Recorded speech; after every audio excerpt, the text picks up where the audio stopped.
Hi, it's Jess here from Sun Valley Trading Co, the Australian distributors for Cowboy, industrial sewing machines and leather machines. Today we're going to go through the setup and instructions on the Cowboy Outlaw. This one I have clamped onto the table here today, but first off you want to be securing it to a solid, stable workbench. Can be anything that is going to work for you, but it has to be fairly secure and stable because the hand motion on the lever is quite important, that there isn't going to be any wobble because that will affect the stitch quality.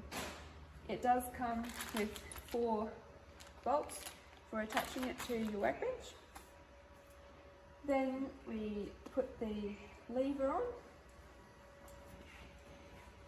attach it to the shaft over here. There's a keyway cut in here and the keyway on there. Line them up.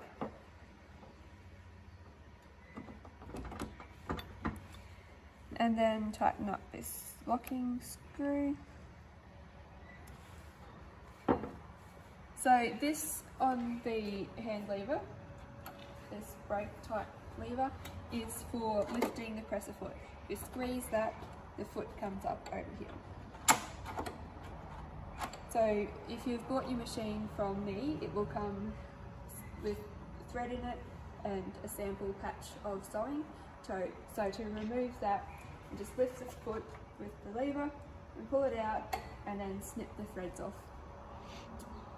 The thread stand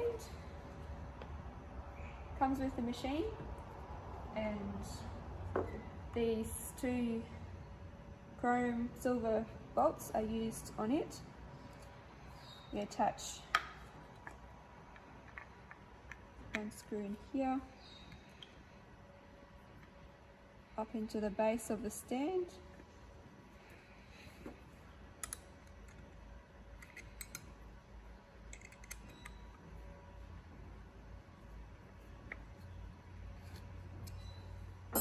And then the other one is used to attach it to the machine. I put this little washer under the stand just so this doesn't gouge into the base and make it look bad for people that are buying it, but you can do it whichever way you want. So we put the stand into it, and then there's this hole in the back of the machine here which we want to line up this screw with.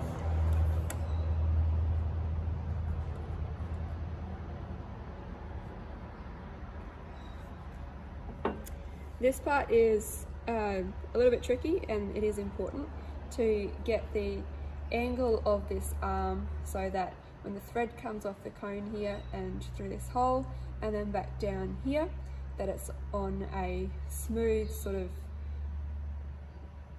pathway, that this isn't too far over, which will cause too much tension on as the thread comes off one side of the spool.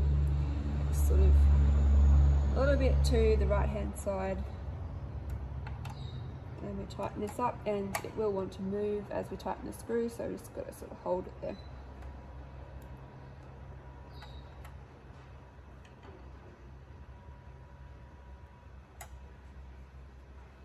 You may need to change the needle to start with depending on what size thread you're going to use and what's on there, so we'll go through that process first up. So we see the needle in here, and on this right hand side of the top of the needle bar, bottom of the needle bar here, you can see there is 2 holes. One at the top is like a viewing hole. You can look in there and see that the top of the needle has actually reached the top of the slot there, and then the next one is the hole is for the clamping screw that holds the needle in place. So with a 2mm Allen key, we just loosen off this screw here little grub screw.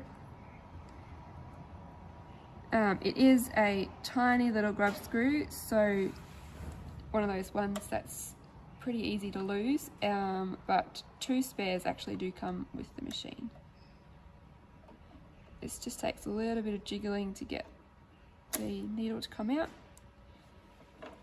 and then we can put a new one back in. So when you're installing a new needle, it is important that we have the long groove in the needle facing directly to the left. So that allows this scarfed out section on the other side of the needle to be in position for the hook to come round and grab the thread.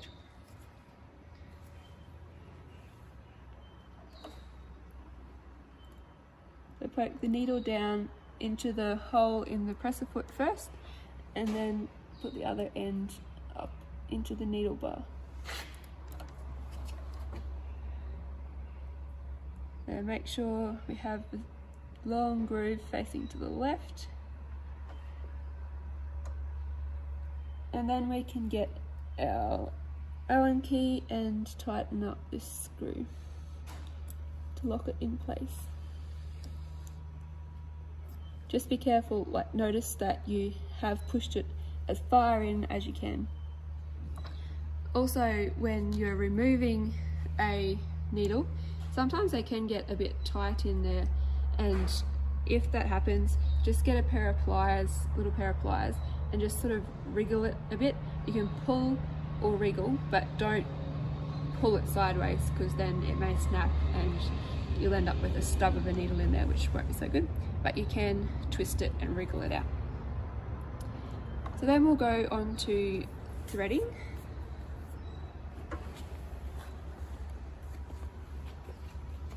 The thread stand at the back here is for you to put your spool of thread on.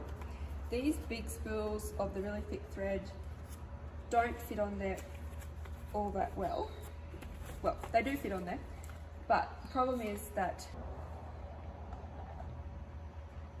the thread can fall off the edge like this, which you don't really want, because then it will get wrapped around there and get tight, and no doubt you'll have thread snapping and all sorts of problems.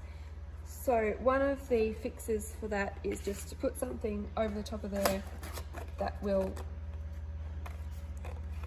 stop so much of the thread from hanging down. We don't want it to get in the way of the path of the thread though.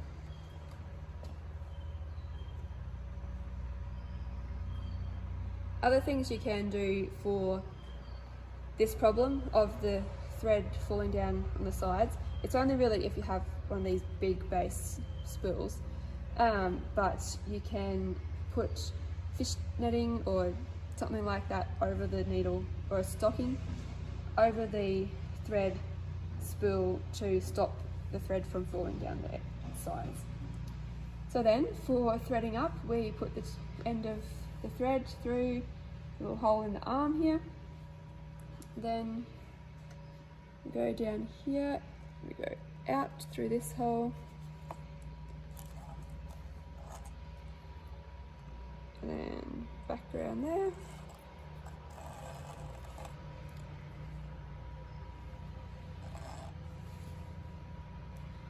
At this stage, we'll just pause for a second and we will wind the bobbin before we go too much further. But for threading up, you'll want the thread to go at the front of the tension disc here. But to run a bobbin, I'll just put it around the back, and we will. There are spare bobbins that come with your sewing machine, and this little bit, which is for winding bobbins. We get a cordless drill, and this goes in the end, tighten it up, and then the bobbin has a little hole in either end. So we want to line up one hole with this little bit that's sticking out of the bobbin winder, which is a locator. So we put the bobbin on there and line up the hole with this little peg here to stop it from spinning around. Then we can put the other end of the thread into the hole at the other end of the bobbin.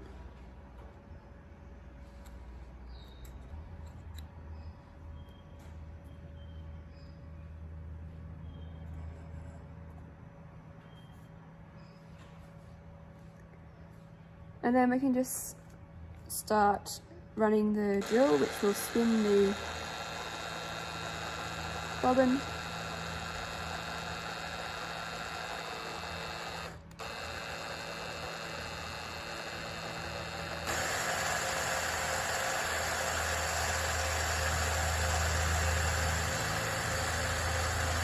We can cut this tail off once we've got enough wraps around the bobbin to hold it on there.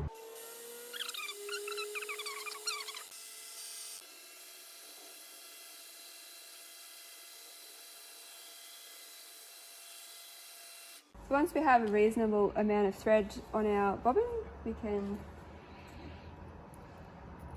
zip it off, and it just slides off the end of the bobbin winder. You don't want to put heaps on there so that it's bulging out the sides, because then it won't fit into the shuttle. So we'll just put that to the side for now and finish our threading. So we bring this thread around the front, push it in between those tension discs. On this one here, we wrap it around once and keep it going around. Then we go weave it through these holes, keep it in place there. I go clockwise around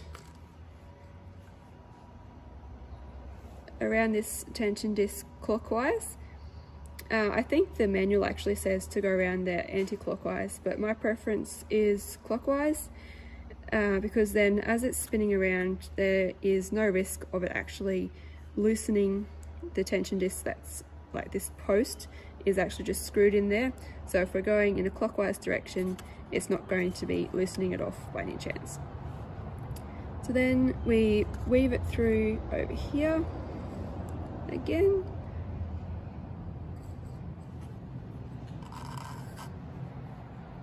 and we go through this little hole in the take-up lever,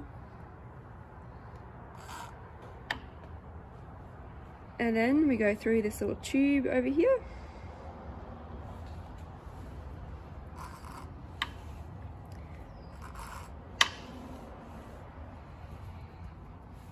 and then to thread the needle we poke it down this hole in the foot first. Then we can push it up out of the way so we can actually see the eye of the needle, and then it goes through the eye of the needle from left to right.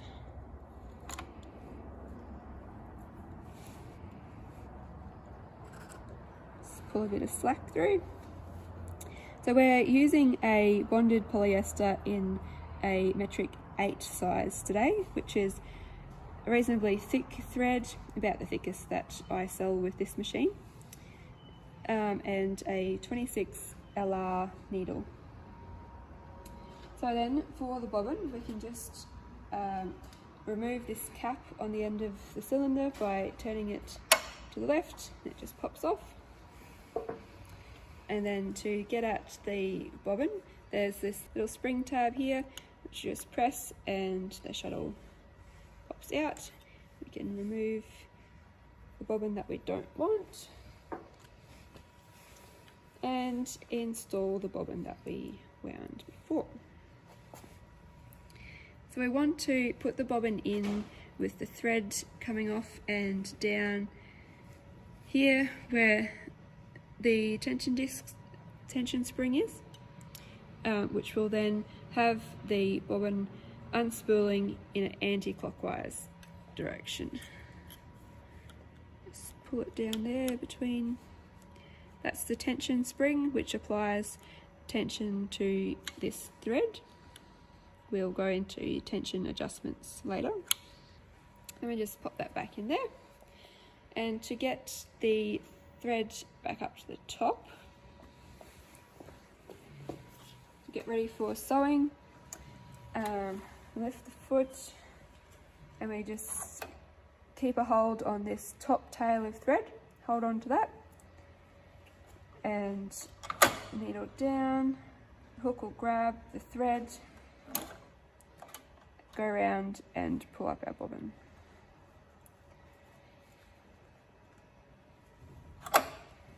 So to start sewing and test out what our tension is going to be like with this new thread, use the squeeze to lift the foot and put our leather in under there. Hang on to the tail when we start sewing. We just pull the lever which pulls the needle down into the material.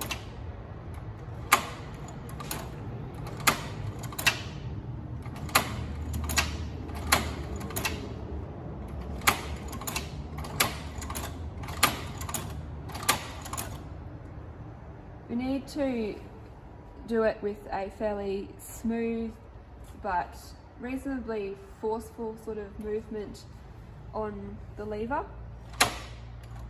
Kind of do it like you mean it. This machine doesn't have an actual reverse function like a lever or anything like that that you press to make it go into reverse, but because you can just control everything that's going on, if you lift the foot and then move the leather towards you and bring the needle down, we can position it right in the hole and make a reverse stitch like that.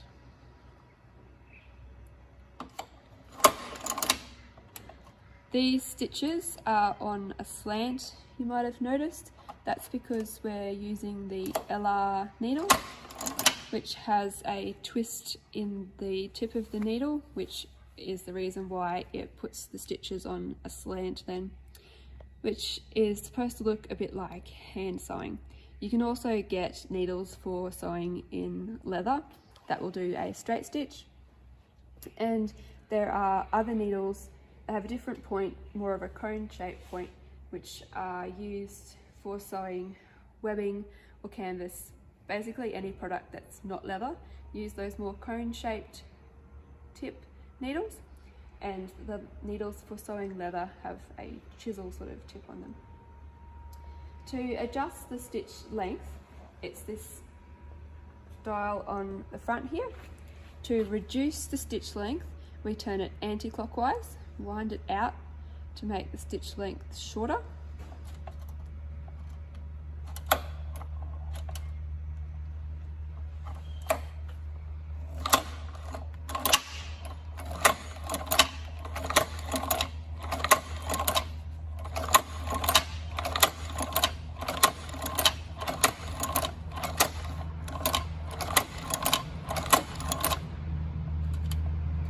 Now we'll have a quick look at our tension and see what needs to be adjusted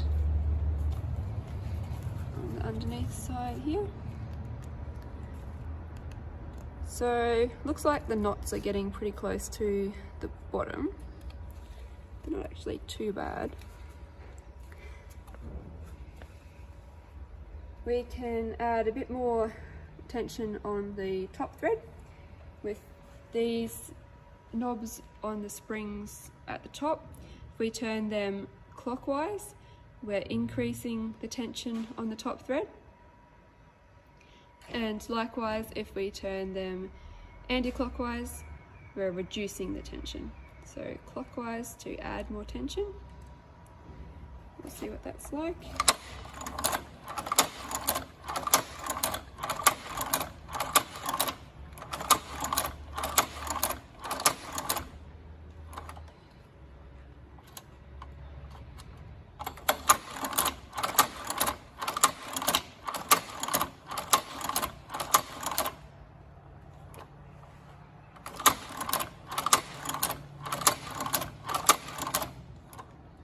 You have to be a bit careful that when you're holding on to the material that you're not either holding it back or pushing it forward too much, or you will affect the stitch length.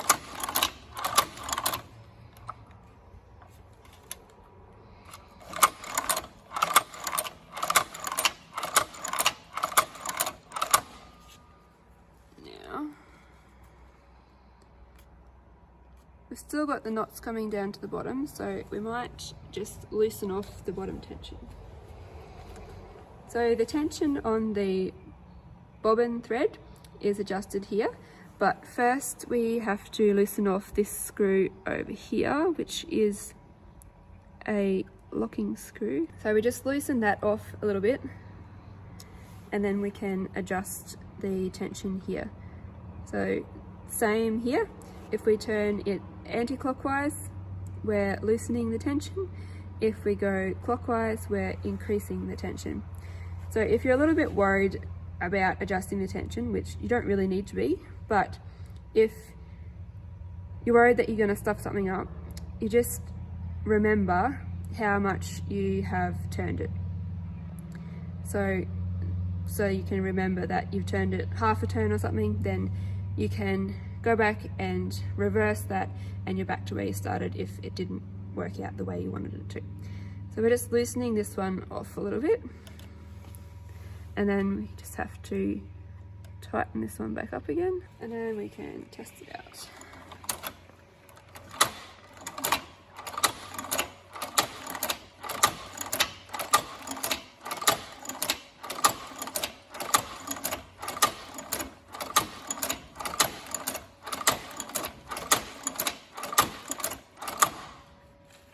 Stitches are going a bit wonky here. We'll go into covering the roller edge guide soon, which helps you to keep your stitches straight. So how are we going here? Yeah, we can't see those knots coming down to the bottom anymore, so that is an improvement. To adjust the tension on the presser foot, like the pressure on the presser foot, you adjust it with this little dial at the top here.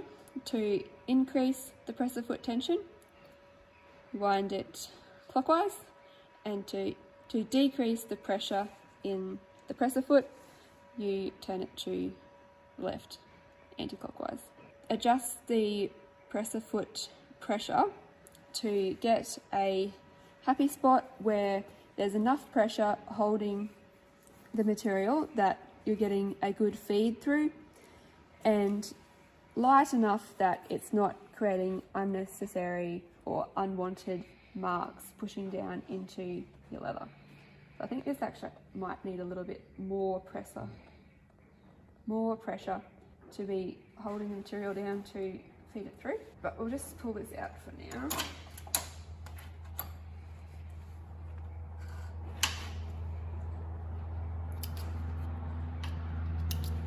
And I'll show you the roll edge guide. So that comes with the Outlaw when you purchase it from me. It just sits in here on the cylinder arm. There's 2 threaded holes there, and we just screw it down.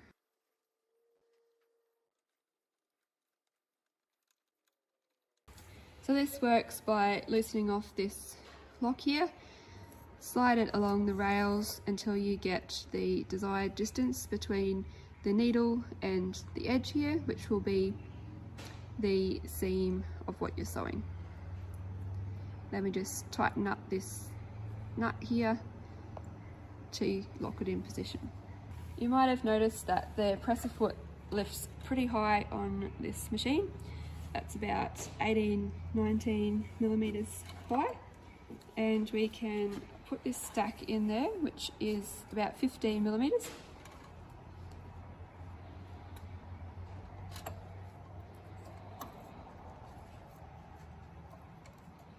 This is how the edge guide works. You can run the edge of your material against this roller here. Yeah, we'll just see how this goes for tension.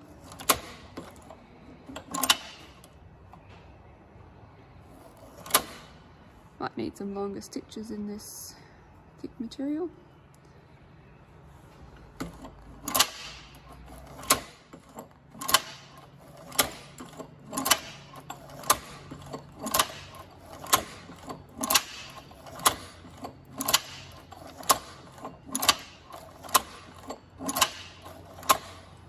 It is harder work sewing through the thicker material, but as you can see, the needle doesn't really have any problem going through there.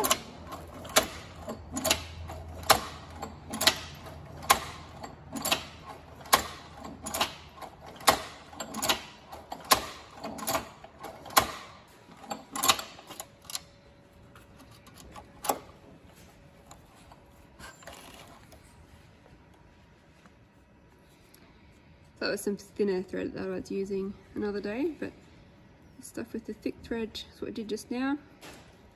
Did have a bit of a problem there with the stitch length getting a bit shorter. I was probably holding onto it too hard.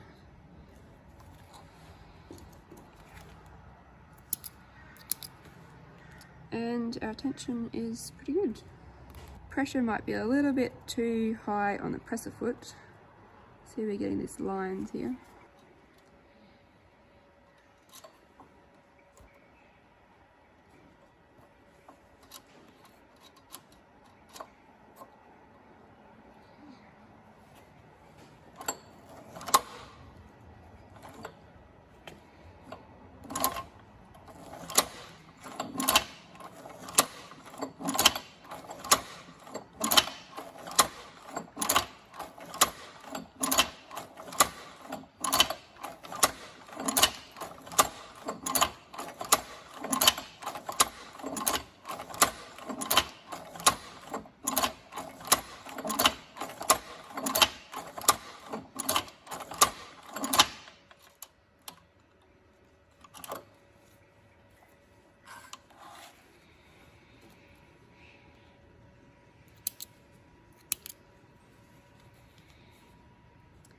So that's through 15 mils of leather. For maintenance of your machine, the most important parts are oiling and cleaning. So for cleaning, you just want to blow out any bits of dust and lint that accumulate, especially down here. But also it can build up inside the machine as well. And we will just take the back cover off here in a second. But when we're oiling, the easy bits to get at, this hole just here in the needle plate, we put a drop or two of oil in there, and around the end here, just in the race here, to keep that smooth where the hook's going backwards and forwards. And we'll just turn this around and we'll take the back cover off. We'll just pop our thread over to the side for now. That is one thing. If you do have these big spools of thread and you are using a bench, you can just set the spool on the bench and not worry about having sitting up there. So holding the cover on the back is these screws. You just need an Allen key to loosen them off. This is 3mm Allen key. So we oil at the end of the shafts.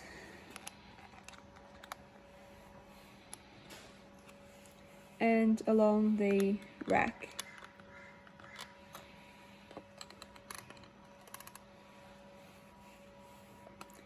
The teeth on the rack at the bottom are on the back here.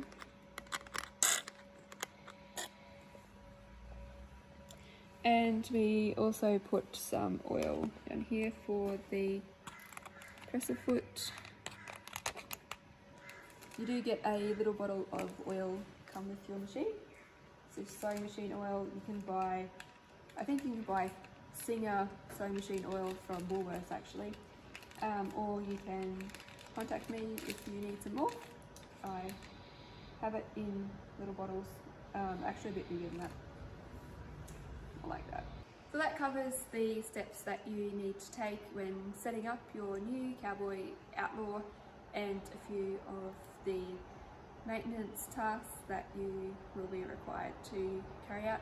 For the oiling, I recommend 2 drops of oil, say every 8 hours of sewing that you do, depending on how frequently you're using it. If you're using it more frequently, then the 8 hours is probably fine. If you're not using it very much at all, then just see what it looks like, but you might need to oil it like every time you use it if you're only using it, say, once a month or something. If you have any questions or any problems, please feel free to get in touch with us on Facebook at Cowboy Industrial Sewing Machines and Leather Machines Australia, on our website www.sunvalleytrading.com.au, or give me a call on 0448 741 442. Thank you.